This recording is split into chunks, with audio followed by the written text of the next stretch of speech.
Hi friends, M beauties রেসিপিতে তোমাদের সবাইকে স্বাগত। আজকে আমি একটি খুবই মজাদার রেসিপি নিয়ে হাজির হয়ে গিয়েছি। পটল দিয়ে মাছের রেসিপি কিভাবে বানালে খুবই ভালো লাগবে খেতে, দেখে নাও বন্ধুরা। প্লিজ বন্ধুরা, ভিডিওটি ফার্স্ট থেকে লাস্ট অবধি দেখার অনুরোধ রইল। এইভাবে যদি তোমরাও বানাও, সবাই তো চেটেপুটে ভাত খেয়ে নেবে।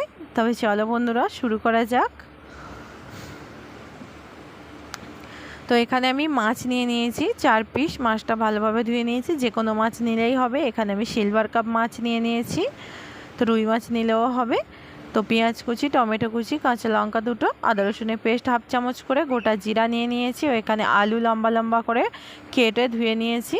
পটল হালকা করে ছিলে নিয়েছি আর লম্বা লম্বা করে কেটে ধুয়ে নিয়েছি।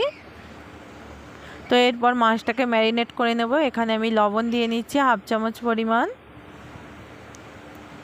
হলুদ গুঁড়ো 1 চামচ,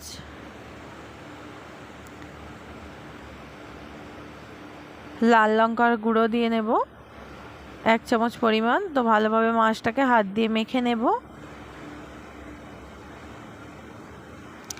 তো মাছটা ভালোভাবে মেখে নিয়েছি। এরপর ওভেনের মধ্যে একটি ফ্রাই প্যান বসিয়ে তেল দিয়ে নেব। তো তেলটা পরিমাণ মতো দিয়ে নিয়েছি। যখন গরম হয়ে আসবে, খুব ভালোভাবে একে একে মাছগুলোকে দিয়ে নিতে হবে।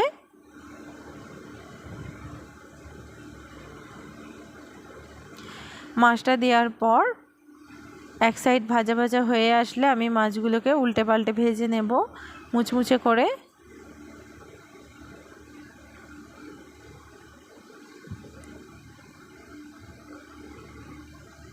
মাছটা আমার পুরোপুরি ভাজা হয়ে গিয়েছে 2 সাইড। এরপর একটি প্লেটের মধ্যে আমি তুলে নেব। এরপর একই তেলের মধ্যে এখানে আমি অল্প একটু তেল অ্যাড করে নিয়েছি। তো এখানে আমি আলু দিয়ে নেব ও পটলগুলোকে দিয়ে নেব। আলুটা একটু হালকা ভাজা ভাজা করে নিতে হবে। তারপর পটলটা দিয়ে নেব।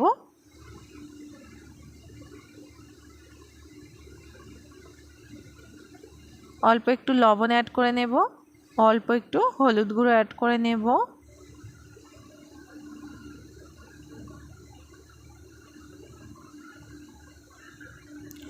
পটল আলু এইভাবে ভেজে রান্না করলে খেতে খুবই ভালো লাগবে।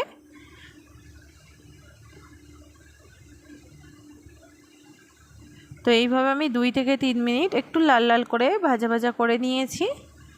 এরপর ওভেনটা অফ করে নামিয়ে নেব। তো আবারও একটি কড়াই বসিয়ে নিয়েছি। কড়াইয়ের মধ্যে একটু বেশি পরিমাণ তেল অ্যাড করে নিতে হবে। তেলটা যখন গরম হয়ে আসবে মিডিয়াম, তখন আমি এখানে গোটা জিরা অ্যাড করে নিলাম ও এরপর কাঁচা লঙ্কা কুচি দুটো দিয়ে নিলাম।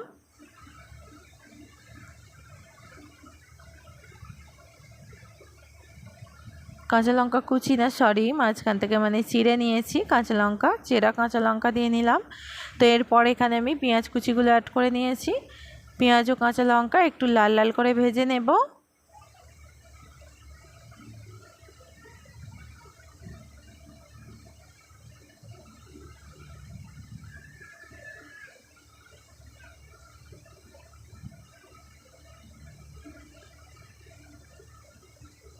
পেঁয়াজ ও কাঁচা লঙ্কা একটু ব্রাউন কালার করে ভেজে নিতে হবে। তো তার আগে এখানে আদা রসুনের পেস্ট হাফ চামচ করে দিয়ে নিলাম।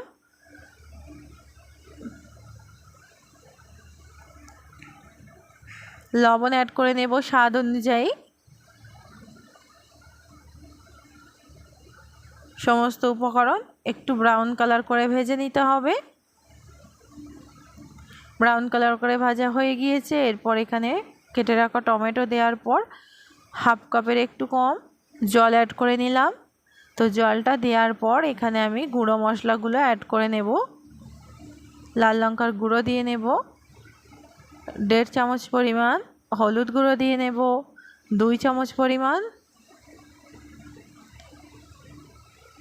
ভালোভাবে সমস্ত উপকরণ কষিয়ে নেব। তো এর কষানোর জন্য এখানে আমি ভালোভাবে মশলাটাকে সিদ্ধ হতে দেব। ঢাকা দিয়ে কুক করে নেব 2 মিনিট। মশলাটা পুরোপুরি, টমেটোটা সিদ্ধ হয়ে গিয়েছে ও মশলাটা প্রায় গলে গিয়েছে। এরপর ভালোভাবে কষিয়ে নেব।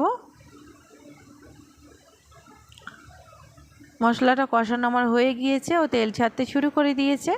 তো এরপর এখানে আমি ভেজে রাখা আলু ও পটলগুলো দিয়ে নিচ্ছি। তো পটল আলুর সঙ্গে ভালোভাবে মশলাটা আবারও কষিয়ে নিতে হবে কিছুক্ষণের জন্য।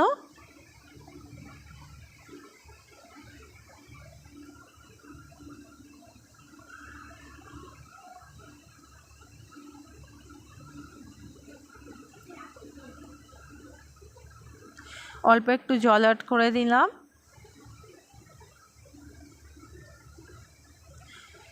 আলু ও পটল ভালোভাবে কষানো হলে খেতে তবে খুবই ভালো লাগবে। এরপর এখানে ধনিয়া গুঁড়ো অ্যাড করে নেব, হাফ কাপের একটু বেশি, যেহেতু গোটা জিরা দিয়েছি তাই জিরা গুঁড়োটা এখানে অ্যাড করলাম না। তো আবারও ভালোভাবে কষিয়ে নিলাম। এরপর আমি ঝোলের জন্য জল অ্যাড করে নেব 3 কাপ পরিমাণ। যেহেতু অনেকক্ষণ ধরে কষিয়ে নিয়েছি তো এখানে বেশি জল অ্যাড করব না। আলুটাও ভাজা ভাজা, তো সিদ্ধ হতে বেশিক্ষণ টাইম লাগবে না। জলটা দেওয়ার পর ঢাকা দিয়ে কুক করে নেব 8 থেকে 10 মিনিটের জন্য মিডিয়াম আছে।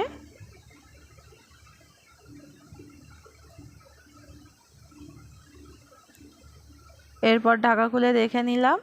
তো এখানে আমি মাছগুলোকে একে একে দিয়ে নেব। ঝোলের মধ্যে এইভাবে ডুবিয়ে নিতে হবে।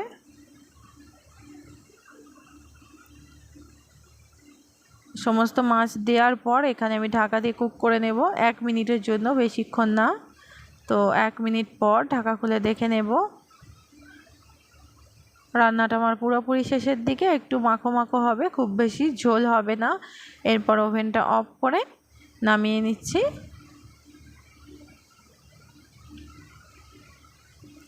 তো দেখো বন্ধুরা, পটল আর এই মাছের রেসিপি কত সহজেই হয়ে গেল।